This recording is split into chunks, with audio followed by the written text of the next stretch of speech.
Kita punya tim ekonomi sosial kultur sekarang. Kita sudah melakukan riset.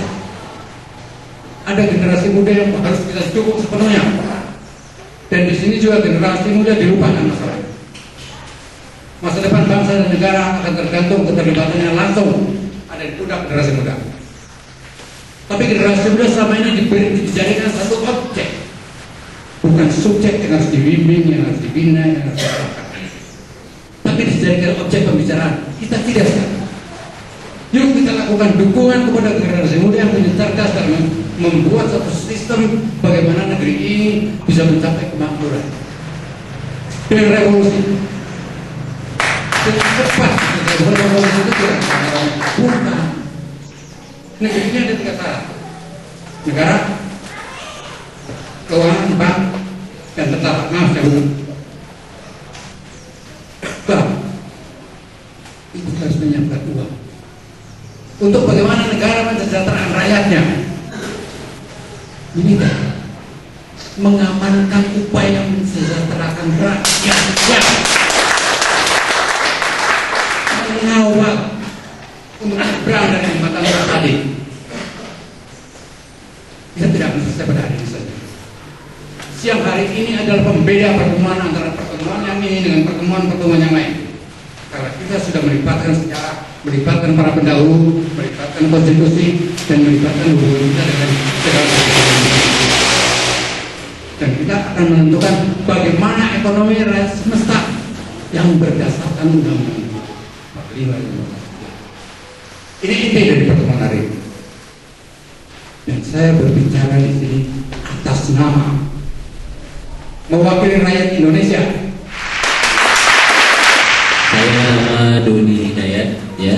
Saya multirasial dari campuran Tasik, Garut, Raja Pola, dan Luwu. Jadilah saya Doni Hidayat, asli Sunda. Dan saya baru 3 bulan yang lalu masih sebagai konsultan bisnis yang ketiga, bukan siapa-siapa. Saya hanya cowok cowok panggilan. Siapa yang mau panggil saya datang. Terakhir saya adalah konsultan UMKM di Bank Indonesia. Saya berkeliling ke 43 kabupaten dan saya menemukan satu fakta bahwa ternyata pemerintah kita tidak mengerti, Pak. Tidak mengerti bagaimana cara menuju tujuan nasional seperti yang dibicarakan oleh Pak Islam. Mulia masyarakat adalah makmur. Dan saya juga tidak peduli, Pak. Yang penting saya dibayar, ya. Saya bikin laporan, saya dibayar, itu yang penting, gitu. Dan itulah mindset dari generasi muda sekarang. Seperti saya. Tetapi ada keajaiban yang terjadi yang saya rasa ini adalah sebuah kehendak Tuhan dan juga kehendak zaman ini dan juga kehendak alam dan juga pasti ini kehendak dari kesatuan terpadu ini yang saya nggak ngerti arahnya mau kemana. Saya bertemu dengan sesepuh kita Aki Tian. Dan disitulah saya tahu betul ternyata banyak hal yang hilang dari diri saya, ya. Saya tidak mengerti sejarah, saya tidak mengerti budaya, saya tidak mengerti tradisi, saya juga tidak mengerti apa itu yang namanya pengalaman. Kalau kata Aki di koneksi jadi pengalaman. Saya sebut pengalaman.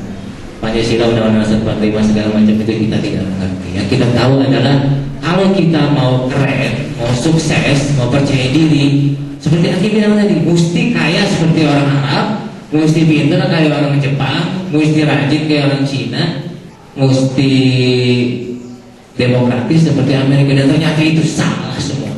Yang saya dapat percaya diri itu ternyata adalah ketika kita tahu kita berada di pijakan apa. Ketika kita yakin dan merasa yakin ya, dasar yang kita pijak itu adalah kokoh, itu ternyata kepercayaan diri yang sesungguhnya.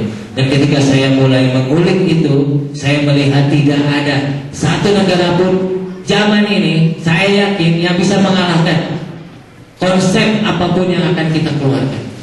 Konsep Nusantara asli, makanya saya sebut Nusantara mandiri.